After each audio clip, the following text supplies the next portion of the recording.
We're going to do another flip lesson, starting with section 6.2. This one is a little more challenging, and we're going to be looking at the topic of rates and unit rates. So those are two of the vocabulary word. You want to understand what a rate is, and then understand what a unit rate is, and then we would like to make sure that you can use unit rates to solve problems. So first of all, when you look at the definition of a rate, as stated here, a rate is, oops, that is not my eraser. Let's try that again. Okay, a rate is a ratio, so we were working on ratios last week, that compares two quantities measured in different units. So what does that mean? I'm wondering if you can think of some examples. Sometimes when you go shopping, you might see examples like 2 candy bars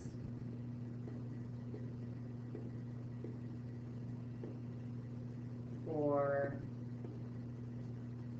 $3.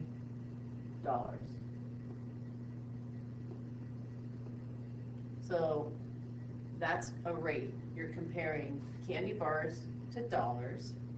And so you could write it in ratio form, and you'd say 2 to 3. If it were a ratio, but it's not so meaningful without the units. So we really like to keep the units in this problem. So maybe we'll just put some abbreviations, 2 candy bars for $3. That's one type of example of a rate. Another rate is maybe when you hear your parents talk and they are talking about their cars, and they can get, say, 25 miles per 1 gallon. That's another rate. Both of these are rates because we're comparing different things. For example, we're comparing miles to gallons, and up here we're comparing candy bars to dollars. So you see rates all the time. Usually, the rates that we use a lot are unit rates. So if you look at the examples up here, one of them is a unit rate, and one of them is not a unit rate. So think about what the word unit means. When we talk about unit, it can mean all different types of measurements. Dollars could be a unit, gallons could be a unit, miles could be a unit, hours could be a unit. And when we talk about unit rates, we want to compare things to just one unit, not to more than one unit. So in your examples up here, in the first example, we're comparing 2 candy bars to $3. So there's not a 1 in that problem. So that's not a unit rate. In the second one, we're comparing 25 miles to 1 gallon. Since there's a 1 in there, that makes the second rate a unit rate. What are some other examples of unit rates? You hear people talking about driving a lot, not just about gasoline, but how fast they can drive or how fast they should drive. So if you are on the freeway, you can drive 65 miles per 1 hour. We abbreviate that, 60 miles mph. Some unit rates will have an abbreviation, but not all. This is a unit rate because we're comparing 2 different units, miles to hours, and one of the units is just the number 1. Let's do one more. How about we talked in class about minimum wage and how you work and get money when you work at a job. You might start out with minimum wage. So another unit rate could be how much money you make. Maybe you make $8 for 1 hour. That's a unit rate because we're comparing dollars to hours, and it's a unit rate because we have the number 1 in there. Okay, let's look at some examples. In the book, in your homework, and on tests and quizzes, you're going to be expected to take rates and figure out what the unit rate is. For example, in problem 1, you have 60 miles in 3 hours. So it's a rate because it's comparing miles to hours. It's not a unit rate because there's no 1 in it. So go back to the ratio tables that we've been using for quite a while now. We're going to compare miles to hours. We're going to abbreviate hours. In this problem, number 1, we have 60 miles, so we put the 60 in the miles row, and we put the 3 in the hours row. I bet you guys know what I'm going to do next, because I want to get the 3 to become a 1. We've been practicing this a lot, so I can do division. I'm going to divide the numerator and the denominator by the same thing. 60 divided by 3 is 20. So now that I have a unit, 1 unit there, I can come back over here and say 60 miles in 3 hours is the same as the unit rate of 20 miles per 1 hour.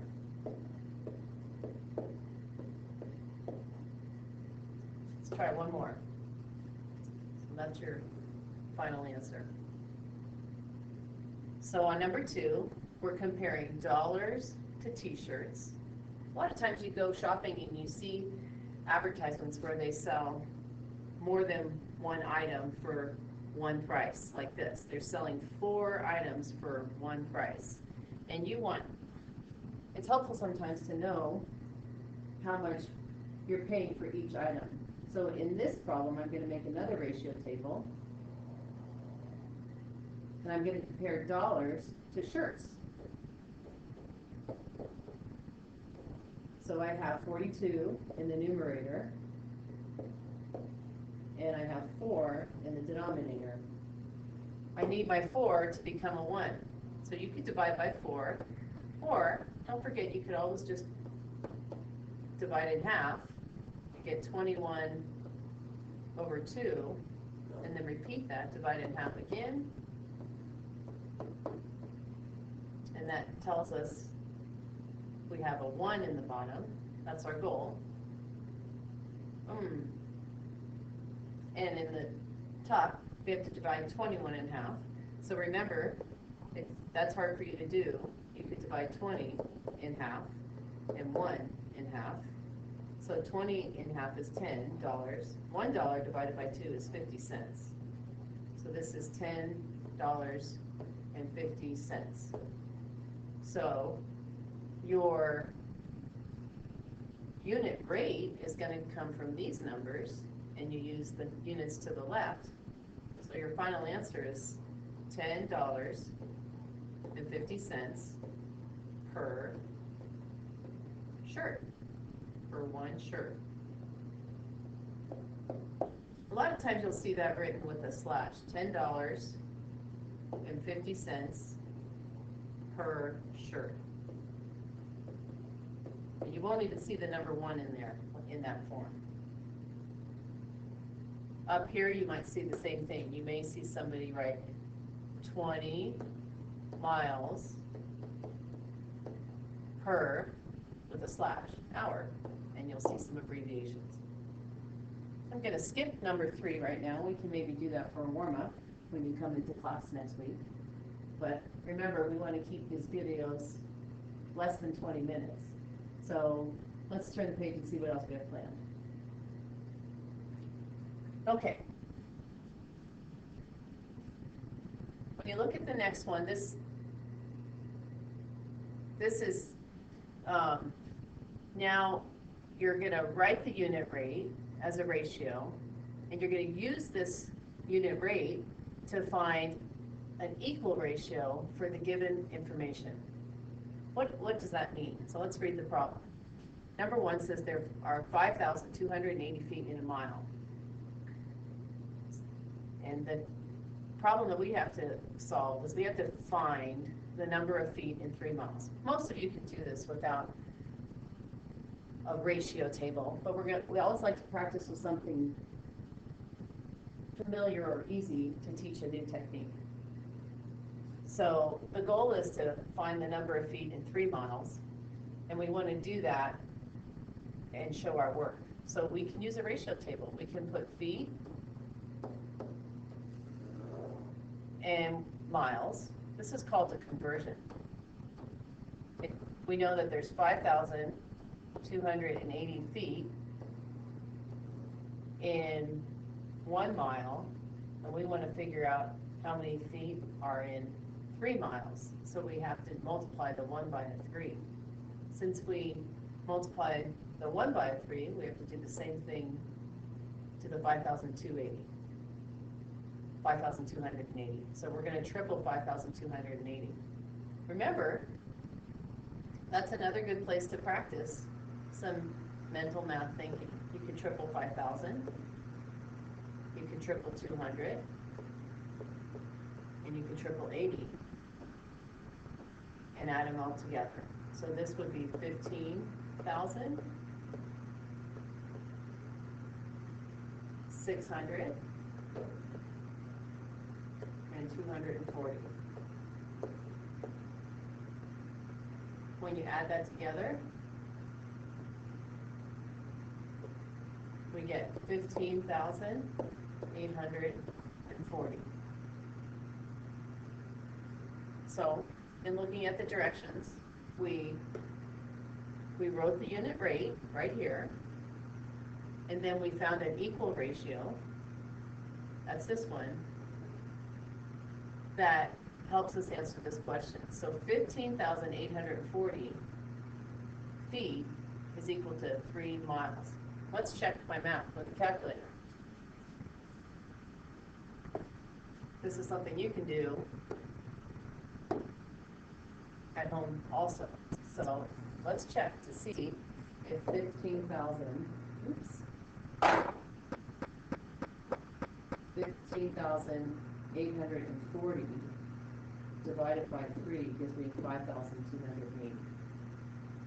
And it does, so that's how I know I did my problem right. Okay.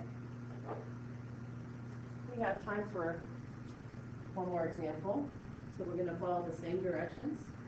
We're going to take our unit rate, $2.95 for 1 smoothie, and use our unit rate to find the cost of 10 smoothies. So we're going to have dollars and smoothies.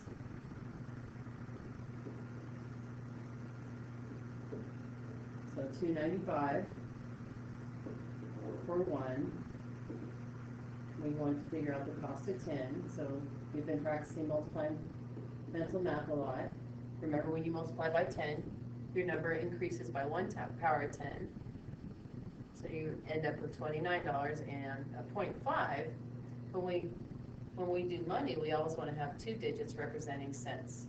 So our final answer is $29.50 for 10 smoothies.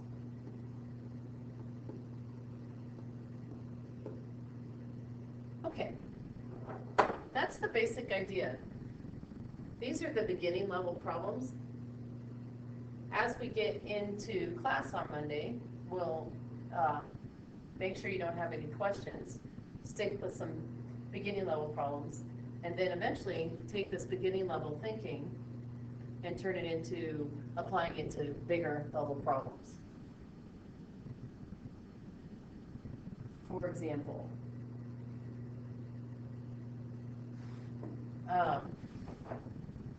see if you can blow that up a bit.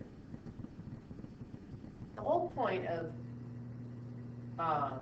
math like this is to help you as you get older, you know, when you go shopping and when you need to budget your money. So sometimes you want to know what unit prices are. In this problem, you're asked to find a unit price, and you're going to round to the nearest cent, and then determine the better buy. This is what your parents do all the time. They go shopping, and they look at different situations. In this problem, there's a place maybe that sells milkshakes, a 16-ounce size for $4, and then a 12-ounce size for $3.24. And you want to make sure you get the best deal. So to do that, you're going to find the root unit price for each, for the 16-ounce and for the 12-ounce. And you're going to use a calculator, and you're going to see which one gives you the better deal.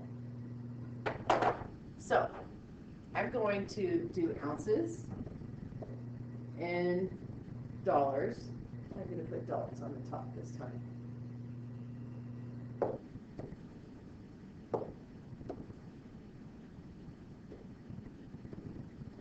So for the 16-ounce milkshake, it costs $4. We want to figure out how much 1 ounce costs. Then we can compare how much 1 ounce of this size milkshake costs to 1 ounce of the 12-ounce milkshake. So watch how I do that. I'm going to use a calculator here. The idea is, if I could figure out how much it costs for 1 ounce in each situation,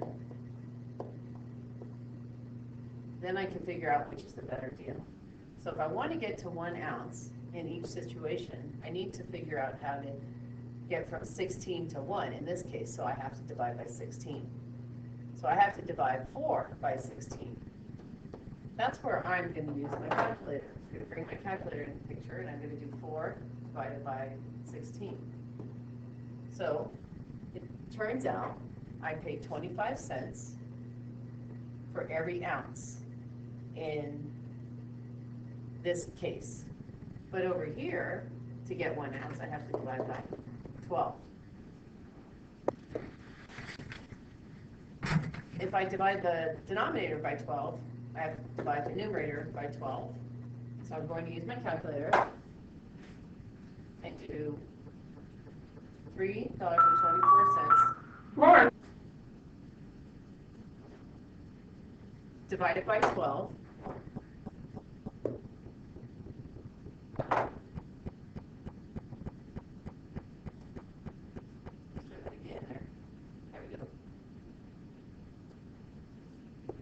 Divided by 12, and I get 27 cents. So even though the 12-ounce shake is cheaper, you get more for your money with the 16-ounce shake. In other words, the 16-ounce shake costs 24 cents per ounce, and the 12-ounce shake costs 27 cents per ounce. So the better deal is the 16-ounce shake. That's where we're going to stop. I made it under 20 minutes, and we'll practice these other examples when we come into class.